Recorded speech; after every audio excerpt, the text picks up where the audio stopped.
yeah, thank you for the invitation. This is going to be a very academic presentation, but hopefully you'll see some applications of what many of us like to do, which is fabricate materials. And that's one of the things that we love to do. And as academics, we have limited budgets, so everything's very much garage manufactured, so to speak, which is a code word for the grad students made it. We iterate, and there's different versions of the electrospinner, but essentially the principles are very much the same.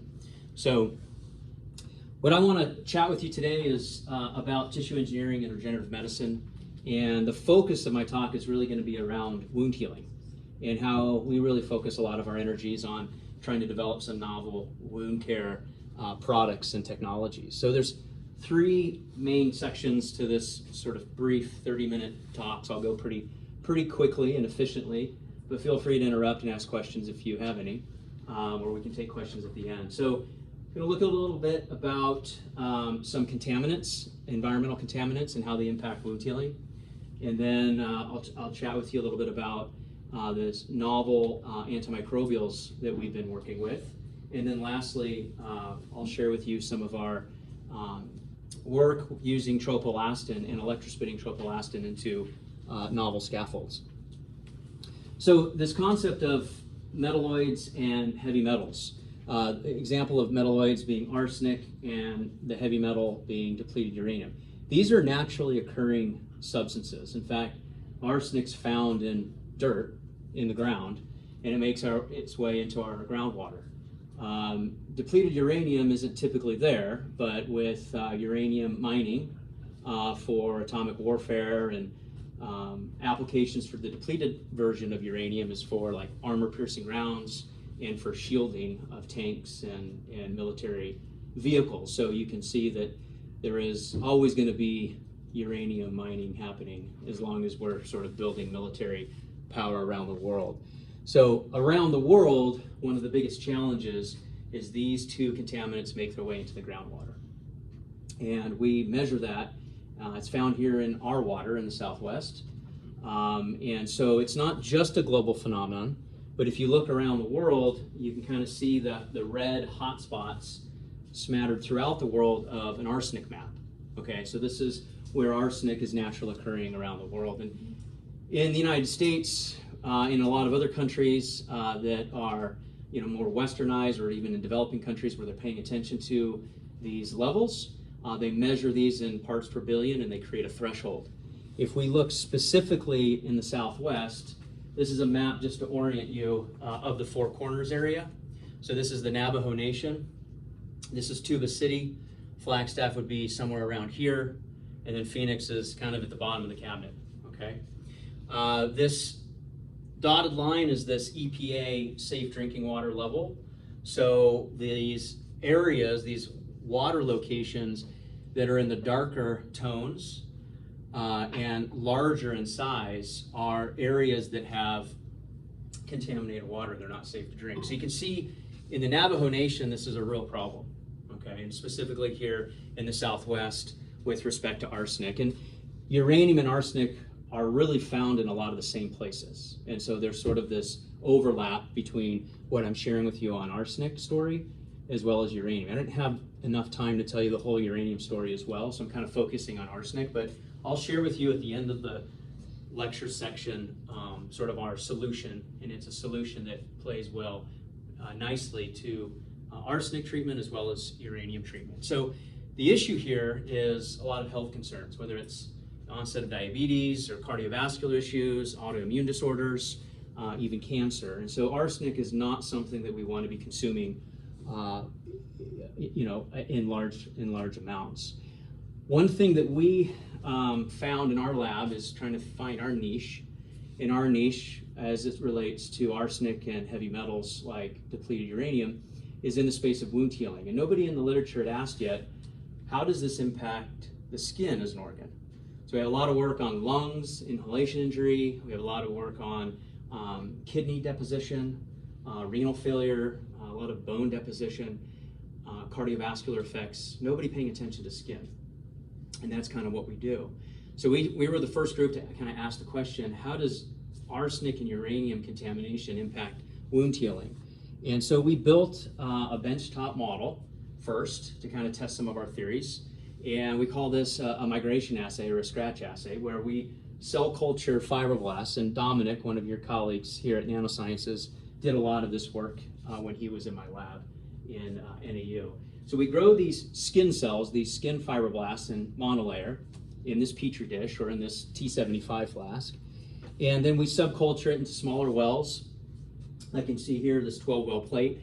Then we actually allow them to grow into a complete monolayer. So you kind of appreciate here, the skin cells have spread out and made a monolayer sheet that kind of mimics what happens in the body. Then we just take a pipette and we create a wound or a scratch, and that's why we call it a scratch assay.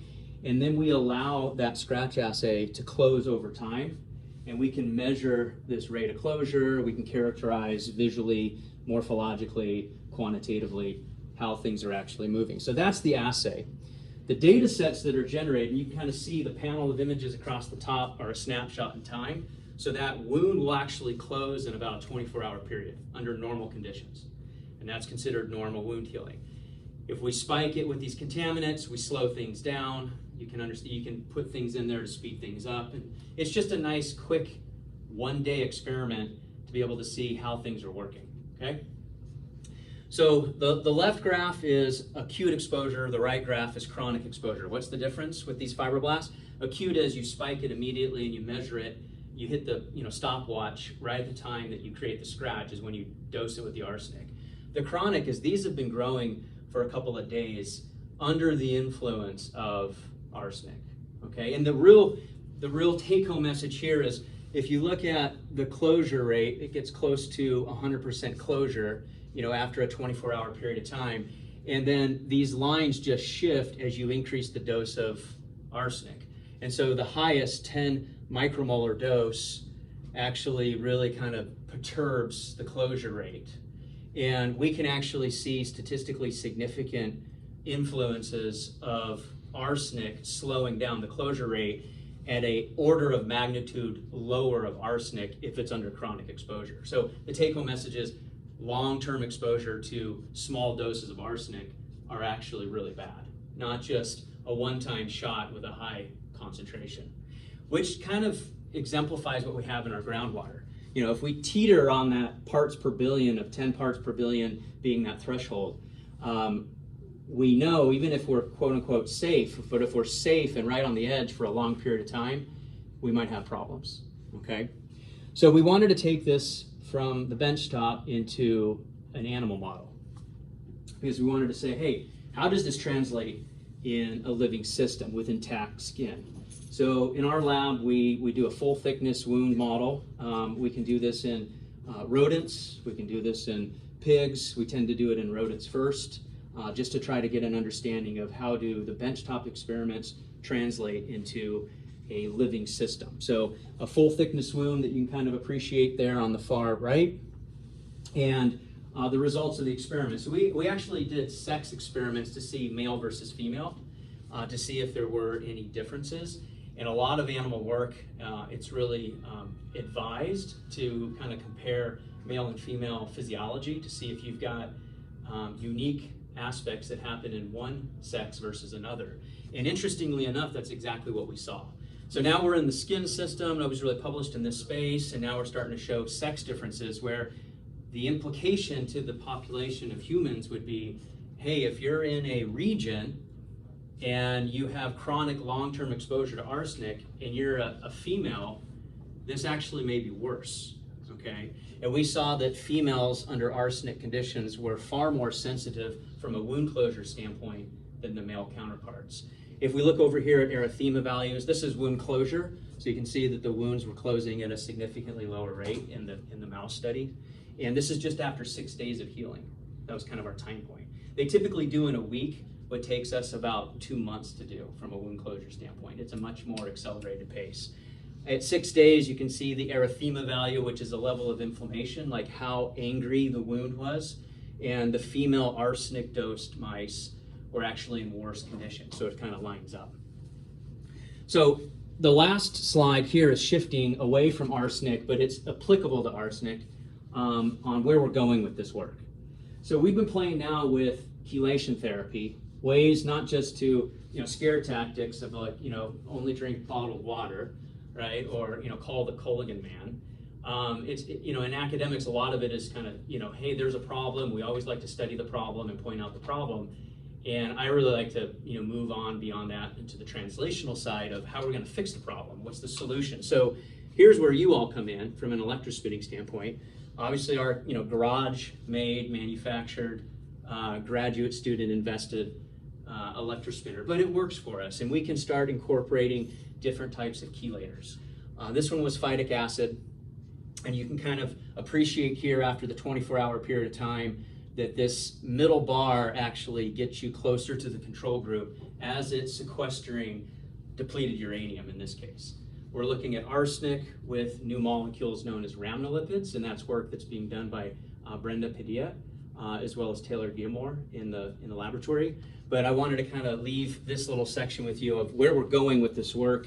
After we've demonstrated there's a problem, now we're trying to offer some solutions, and I think there can be some real opportunity in treating wounds in certain regions of the world that have predispositions to chronic arsenic or depleted uranium levels, where the bandage actually has an electrospun. Instead of a COVID mask, it's got a membrane that's been impregnated in the electrospinning process with a chelator. And we just add these chelators right into the solution, and they come into the nanofiber architecture, as you all can imagine. Let me pause there and just see if there's questions or comments. Okay. What is the chelator? Pardon? That you use, the chelator that you use for? Phytic acid was the one I was showing here. We've also been playing around with these new molecules. They're kind of like a glycolipid. They're called rhamnolipids. And we've been partnering with the University of Arizona, as well as a company up in Park City, Utah, known as Glycosurf, where they've commercialized these rhamnolipids, which I think that they work better. I think they're a little bit more specific to binding up these heavy metals and metalloids. And then you don't see them in solution after the fact, after they do their job. So those are kind of our favorite characters as of right now. Yeah. With your exposure to arsenic, I was just curious, when you did the cell culture study, did you look at any factors that were expressed differently when exposed to the arsenic or the contaminants on your cell culture? Big factors like looking at gene expression, or just like any proteins that the cells express regularly but then are affected during contamination. Yeah, so in the animal work, one of the grad students, like the biopsy samples that we took for histology, we took half the biopsy samples for histology and half for RT-PCR work. And so that's a grad student that's working on that project right now to try to elucidate exactly what you're pointing at, which is, hey, do you have an idea of what signaling molecules are upregulated or downregulated in the presence of and not in the presence of these contaminants? So stay tuned, and I'll let you know how it plays out. I'm shifting gears to a different study, and I'll kind of give you the end first, which is we're now really looking at how do we electrospin and add therapeutics within our solution. And sort of our favorite modality is, like all of you probably create a solution of a polymer or a proteinaceous solution, and we spike it with our drug or a therapeutic or a biologic. In this case, the novel antimicrobial that we're spiking it with is an ionic liquid. Okay, it's a sodium, a cation anion mixture that at room temperature, like sodium and chloride, instead of a salt crystal, at ambient temperature, these would be molten salts. So they would be liquid sitting on the bench top rather than in a shaker as a crystalline structure. So they're kind of unique properties, but they're charged molecules, and so they go into solution quite readily. And in the electrospinning literature, there's been a lot of use and exploration of using ionic liquids to help electrospin. But most of the literature, exclusively all of the literature, teaches to remove the ionic liquids after the fact. like wash it out or get rid of it, okay? Some of you are shaking your head. So we actually submitted to the USPTO the opposite. Instead of going left, we submitted go right, preserve the ionic liquids in your final sheet because they have antimicrobial activities, which nobody in the field has actually explored yet. So that's the direction that we're going here. You can see sort of the issue of multi-drug resistance. I probably don't need to tell this audience how big of a problem this is becoming, you know, and there's all sorts of rabbit holes we can go down as to why, right? Maybe we're overprescribing, or pathogens are mutating and they're getting smarter, leading to significant cost increases in healthcare, and you know, additional quality of life issues with increased hospital stays. So our designer solvents, and I'll show you kind of some of the favorite characters that we have that we're using. And I'm partnering with, you know, chemistry professors and colleagues at a couple of different universities to do this work.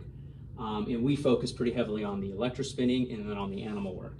And our chemistry colleagues are the ones that are kind of doing the Breaking Bad mad scientist beaker experiments, okay? But what I told you is the take-home message of, you know, how they form, what they are, how we're using them. And in the world of electrospinning, we're keeping them there. We're not washing them out. We're actually trying to preserve them and looking at different ways to fabricate, you know, control scaffold upper left. This is a 5% weight to weight with cage farnesol upper right. The idea would be, can we try to preserve a lot of the fiber architecture because we know that has favorable characteristics with respect to wound healing. If we go too high with a lot of the ionic liquids, then we tend to see a lot of matting of the fibers, and so our porosity changes, our architecture changes quite significantly. Down here, these are human dermal fibroblasts, so these are skin cells like what I showed you in the first sort of set of experiments where we're trying to cellularize these before we actually implant them. And then you can see this one is the control scaffold. This is the scaffold with the 5% weight to weight of cage farnesol. So, you know, in the early days it was, can we do it? Can we not blow up the lab, right? What are the, how are our settings with respect to voltage and distance? How does that change as we start increasing the ionic liquid concentration? And then on the other side, because we care to keep it, we actually analytically have to test that it's still present. So looking at NMR signatures and then looking at, is it still functional? Does it still maintain its bioactivity of being antimicrobial? And obviously one of the questions here from this student was, well, will cells grow on this? Or if they see the ionic liquid, is it now an inhospitable environment? Because if they won't grow on this, you don't want to put this in the body, most likely, okay? So these experiments, upper left is just showing a sort of a biofouling corruption assay, where this is Candida albicans. It's a very common occurring pathogen in a lot of diabetic foot ulcers. In fact, all of these are, the Staph aureus, P. aeruginoso, and C. albicans, all of these are commonly found in chronic non-healing wounds, like open bed sores, open diabetic foot ulcers. These organisms kind of live on our skin, right? And so there's sort of this symbiosis between our normal bioflora and our skin environment. Well, if the skin is breached and compromised and stays open too long, and one of these actually gets out of control, then the balance is off and now you have a chronic infection, okay? So that's why we wash our hands all the time, right? Because these are always found on our skin at some level. So back up here, this is a cage farnesol scaffold where we're actually corrupting it, or the terminology in the regenerative medicine or biomaterial space is biofouling. So we intentionally corrupt it, and then we look at the ability to reduce the cellular viability of the bacteria, and we can see we're already seeing it at 10% concentration. Obviously 20% is greater. There is some point of diminishing returns with the cage, because if we get too high, I told you, we mat out our fibers, and then the cells don't integrate into the scaffold as well. And also, they don't love to see a lot of the cage in high concentration. So you can't get too much of a good thing. There is sort of a Goldilocks zone of actually how we're scaffold spinning and increasing our concentration of the cage farnesol. down here, this one is just to kind of point out sort of the designer nature. So I've got a couple of circles here to kind of point to some specific conclusion statements, which is, if we look at this column here on Staph aureus, and again, this is another biofilm, but an eradication concentration assay, and you can see that this version, choline germinate geranic acid, is not nearly as effective as the choline germinate farnesol at reducing Staph aureus, and obviously just straight choline germinate doesn't do such a great job at all. But the flip is true over here on C. albicans, right? So if you're trying to eradicate a C. albicans, you'd actually focus on this first ionic liquid versus the third one that's listed. So these designers could be, hey, how do we multi-layer? How do we have one side, or the superficial or the deep side of the scaffold? There could be rationales to impregnate our electrospinning scaffold, with dual nozzles to get both of these, or 3 or 4 different types of cage compounds in order to do the job. Okay. All right. Lastly, just going to talk with you a little bit about sort of our unique access to a molecule known as tropoelastin. So this is the 3-dimensional architecture of tropoelastin. It is a structural protein that's found in the skin. It gives the skin its elastomeric recoil capabilities. It's also why bones don't snap, because they're about 4 to 5% elastin. The tropoelastin is the liquid precursor. So there's a leader sequence on this molecule that it exists and is manufactured by the cell in a liquid form and then excreted. And once that leader sequence is cleaved by lysyl oxidase out in the extracellular matrix, it starts to spontaneously cross-link. So it's kind of like superglue. Like in the bottle, superglue is a liquid form, and once it hits oxygen, it starts its oxidation and it forms, a hard material. And that's kind of how tropoelastin works. So we can actually electrospin this with different ratios of collagen tropoelastin, like a 50-50 blend, or 100% tropoelastin, or 100% collagen. And our interest is kind of like what we were doing with the cage or the ionic liquids work, is custom tailor the compliance or the mechanical properties of this material to the tissue that we're going to implant it in. And so you can see a very compliant material over a stress strain profile. As we pull on this in the lab, we actually can see that it's a very compliant stretchy rubber band, like 100% tropoelastin, whereas collagen is a much stiffer material, and we can actually find a sweet spot, where we can do a 50-50 or an 80-20 or a 10-90, whatever it needs to be. These scaffolds support significant fibroblast culturing. These are human dermal fibroblasts that have been populated across a tropoelastin collagen scaffold. And the whole idea, nothing impregnated into it, it's just the material itself. And the concept, the hypothesis of this experiment, which was actually a different NIH grant than the prior to that we were referring to, was, can a bare scaffold with its compliance impact into the tissue actually alter the outcome of healing? We're not delivering any biology, we're not delivering any chemistry, we're literally delivering mechanics. That's it. It's a plain Jane material. But all of you would say, well, it's not plain because it's electrospun, and now it's like 2 custom materials that have been co-spun into a scaffold, which is true, but there's no chemistry, there's no antimicrobial, there's no chelation therapy. This is just the material, and what can the material do? So we electrospun a 1090, so it was 90% collagen, 10% tropoelastin. We went back to our full thickness model, and you can see the sequence. So this particular experiment in this mouse, we actually sewed in these splints. And Dr. Diller actually was the other surgeon with me. We were both in the OR on 2 different tables doing these experiments. But you sew in these splints So you actually minimize the amount of retraction of the wound. You try to keep the wound open for a longer period of time so they don't actually contract too quickly, like 6 days. So now they'll stay open for maybe 12 because of that splint. So you can get better comparisons of, are you speeding things up? Are you slowing things down? So anyways, that's the model. You can see the material going in as it wets out. This was a video, but I just took the still captures. And this is the take-home message. So the Oasis material is a subcutaneous intestine submucosa. Okay, so it's an SIS material from pig. It's widely used in the marketplace. It's kind of like become the gold standard, really inexpensive to manufacture, but it's sausage casing. But it does a pretty good job as a wound barrier.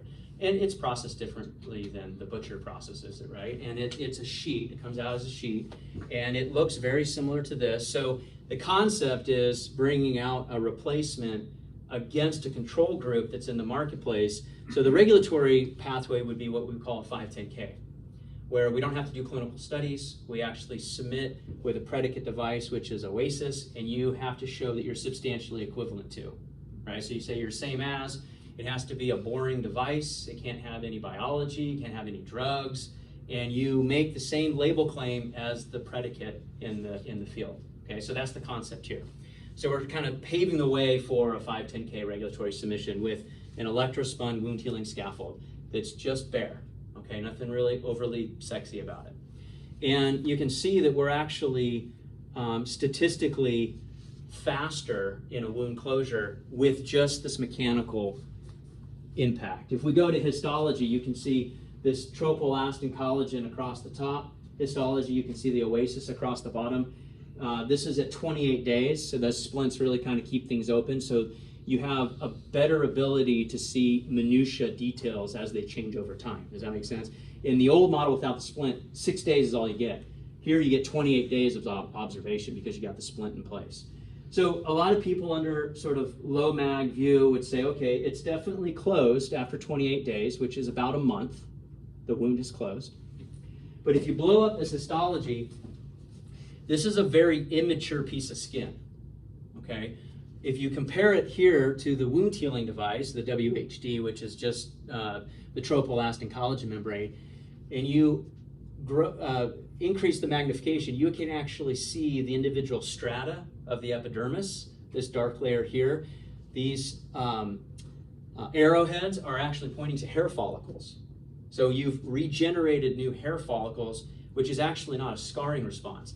This is a scarring response. This is all granulation tissue. There's no accessory structures. You haven't regenerated the skin. You've just spackled over the hole. Here, you actually are regenerating the skin and you're getting functional tissue coming back in the same period of time.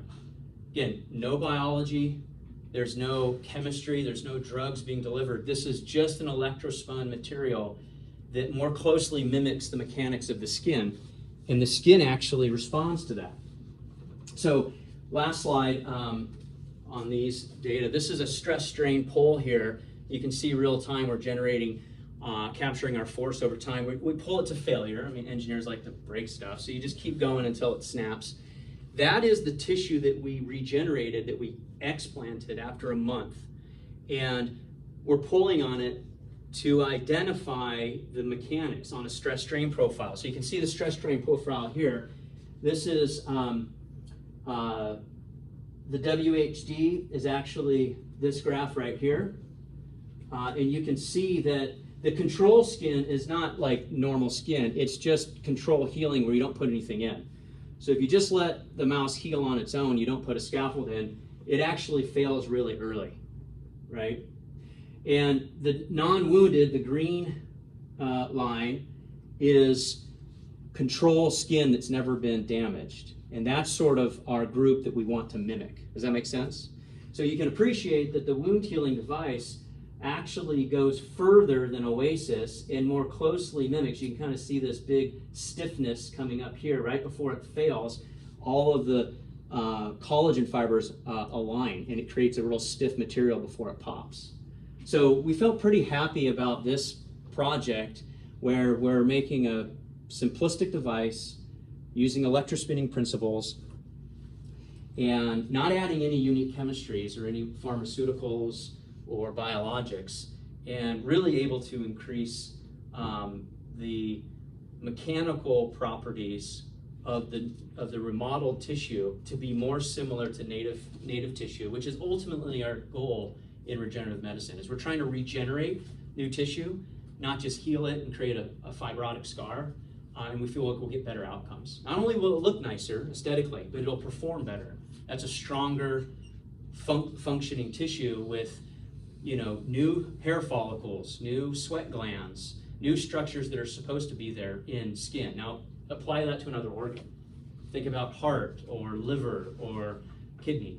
So that's the end of my talk.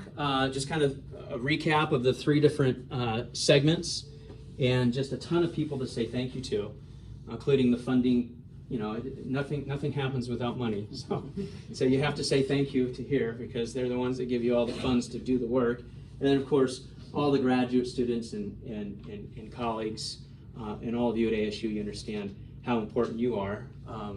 It's oftentimes the professor that's not really doing the work. They're the ones that get to go talk about all the really cool things that you guys do. So thank you for your attention and your time, and appreciate the opportunity.